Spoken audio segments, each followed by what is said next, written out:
السلام علیکم ورحمۃ اللہ وبرکاتہ۔ بسم اللہ الرحمن الرحیم۔ نحمدہ ونصلی علی رسولہ الکریم، اما بعد۔ چمن اپنا ہے یہ اپنے چمن کے باغباں ہم ہیں، چمن اپنا ہے یہ اپنے چمن کے باغباں ہم ہیں، لہو دے کر اسے سینچا ہے اس کے پاسباں ہم ہیں۔ میری تقریر کا محور ہے آزادی و حب الوطنی کا اسلامی تصور اور ہندوستان کی آزادی میں مسلمانوں کا کردار۔ خدائے واحد کی غلامی اختیار کر لینے کے بعد انسان دوسری ساری غلامیوں سے آزاد ہو جاتا ہے۔ حضرت محمد صلی اللہ علیہ وسلم کی تشریف آوری کا ایک اہم مقصد پوری انسانیت کو انسانوں کی زنجیر غلامی سے نجات دلانا تھا۔ ارشاد خداوندی ہے وَيَضَعُ عَنْهُمْ إِصْرَهُمْ وَالْأَغْلَالَ الَّتِي كَانَتْ عَلَيْهِمْ۔ اسی لیے تو اسلام وطن دوستی کی تعلیم دیتا ہے اور وطن کی محبت کو ایمان کا حصہ ان الفاظ میں قرار دیتا ہے، حب الوطن من الایمان۔ غور فرمائیے، حضرت محمد صلی اللہ علیہ وسلم کا وطن مکہ مکرمہ اور مدینہ منورہ تھا۔ آپ مکہ مکرمہ سے اپنی والہانہ محبت کا اظہار ان الفاظ میں کرتے تھے، تو کتنا پاکیزہ شہر ہے اور مجھے کتنا محبوب ہے۔ اپنے وطن سے محبت کی تعلیم دینے والے پیغمبر حضرت محمد صلی اللہ علیہ وسلم خود اپنے وطن مدینہ منورہ کے لیے اپنے پروردگار سے اس انداز میں دعا مانگتے تھے، اے اللہ، جس طرح ہمیں مکے سے محبت ہے ویسے ہی بلکہ اس سے زیادہ مدینے کی محبت ہمارے دل میں ڈال دے۔ یہی نہیں بلکہ حضرت محمد صلی اللہ علیہ وسلم کو اپنے وطن کی ہر چیز محبوب تھی، یہاں تک کہ اپنے وطن کے پہاڑ سے بھی محبت کا اظہار فرماتے تھے، کہتے تھے ھذا جبل نحبنا ونحبہ، یہ پہاڑ ہم سے محبت کرتا ہے اور ہم اس سے محبت کرتے ہیں۔ ذرا غور کیجئے کہ جس نبی کو اپنے وطن کے پہاڑ سے اتنی محبت ہو، اس نبی کے امتی حب الوطنی سے کیسے عاری و خالی ہو سکتے ہیں؟ ہمارے ملک ہندوستان میں تمام اہل وطن کی ترجمانی کرتے ہوئے مفکر اسلام علی میاں ندوی رحمۃ اللہ علیہ نے کہا تھا، حب الوطنی یہ ہے کہ ہمیں اپنے ملک کے کانٹے سے بھی محبت ہو۔ ہندوستان کی تاریخ گواہ ہے کہ اپنے وطن سے مسلمانوں نے ہمیشہ نہ صرف یہ کہ جذباتی محبت کا اظہار کیا ہے بلکہ انگریزوں کے تسلط سے اس کو آزاد کرانے میں پیش رہے ہیں۔ اس ملک میں مسلمانوں کی جد و جہد آزادی کی کہانی ہے، جس کو پھیلائیں تو آزاد ہندوستان، سمیٹے تو کتب خانے، پڑھیں تو نوشتے، لکھیں تو صحیفے اور دل میں اتاریں تو آزادی کے ترانے بنتے ہیں، اور ہم فخر سے کہنے لگتے ہیں کہ سارے جہاں سے اچھا ہندوستاں ہمارا، سارے جہاں سے اچھا ہندوستاں ہمارا، ہم بلبلے ہیں اس کے یہ گلستاں ہمارا۔ مادر وطن کے جگر پاروں، اس ملک کی آزادی کے لیے جن مجاہدوں نے گولیاں کھائیں، جیل کی صعوبتیں برداشت کی، مسکراتے ہوئے پھانسی کا پھندا گلے میں ڈالا، ان مجاہدین آزادی میں ہندو مسلم سب شریک تھے۔ اگر ہندو کی کوشش کا وطن کے رخ پہ غازہ ہے، اگر ہندو کی کوشش کا وطن کے رخ پہ غازہ ہے، مسلمان کے لہو سے بھی وطن کا باغ تازہ ہے۔ ہندوستان کی آزادی میں مسلمانوں کی قربانی کا عرصہ کم و بیش 3 صدیوں کے برابر ہے۔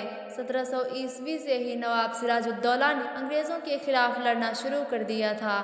1731 عیسوی میں شاہ ولی اللہ محدث دہلوی رحمۃ اللہ علیہ نے انگریزوں کے قائم کردہ نظام حیات کی دھجیاں بکھیرنے کی کوشش کی۔ 1799 عیسوی میں آزادی کے متوالے ٹیپو سلطان شہید رحمۃ اللہ علیہ نے سری لنکا پٹنم کے میدان میں جام شہادت نوش کیا۔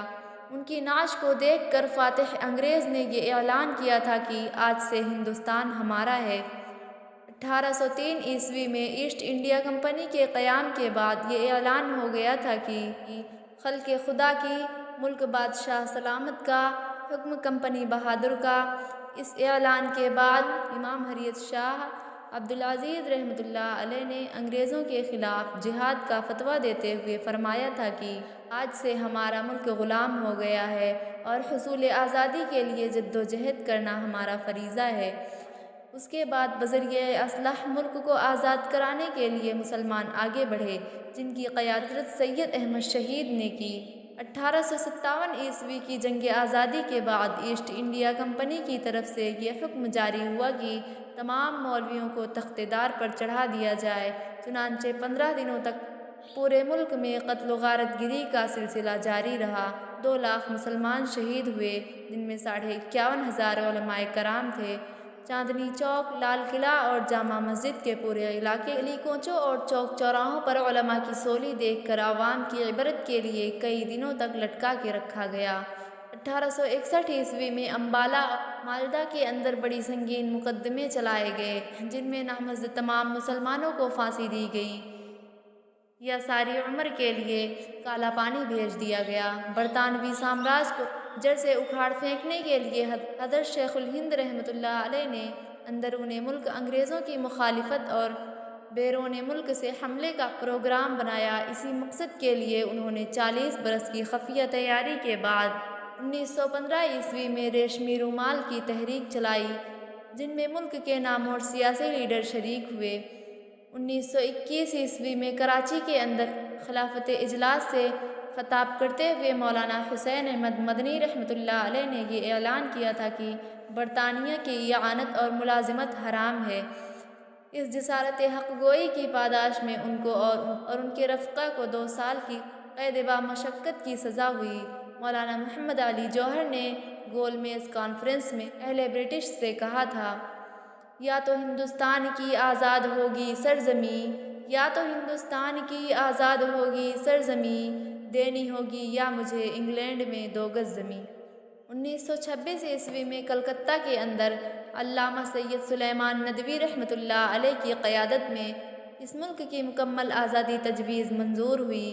1929 میں دانڈی مارچ کی تحریک میں جہاں گاندھی جی گرفتار ہوئے، وہیں مولانا ابوالکلام آزاد اور ان کے رفقا گرفتار کیے گئے۔ 1942 میں انگریز ہندوستان چھوڑو کا نعرہ بلند کیا گیا۔ مختصر یہ کہ ہندوستان کی آزادی کے لیے ہمارے اکابر نے گولیاں کھائیں، جیل خانے آباد کیے، دارالسن کے مرحلے سے گزرے اور جام شہادت نوش کیا، بالآخر غلامی کے مضبوط قلعے مسمار ہو گئے، محکومیت کی زنجیریں ٹوٹ گئیں اور آزادی کی جو جدوجہد 1700 میں شروع ہوئی تھی، وہ 15 اگست 1947 کو آزادی کا عنوان جلی لے کر مطلع ہندوستان پر جلوہ گر ہوئی۔ جب پڑا وقت گلستاں کو تو لہو ہم نے دیا، جب پڑا وقت گلستاں کو تو لہو ہم نے دیا، جب بہار آئی تو کہتے ہیں تیرا کام نہیں۔ آئیے عہد کریں کہ آزادی کی حفاظت اور ملک کی سالمیت کے لیے ہم کندھے سے کندھا ملا کر چلیں گے، ہندوستان کی ترقی و خوشحالی کے لیے ہر ممکن کوشش کریں گے اور قومی یکجہتی و جذباتی ہم آہنگی کو فروغ دیں گے۔ مادر وطن ہم سے مخاطب ہے کہ وطن آواز دیتا ہے وطن کی شان بن جاؤ، وطن آواز دیتا ہے وطن کی شان بن جاؤ، اٹھو اٹھ کر نئی تاریخ کا عنوان بن جاؤ۔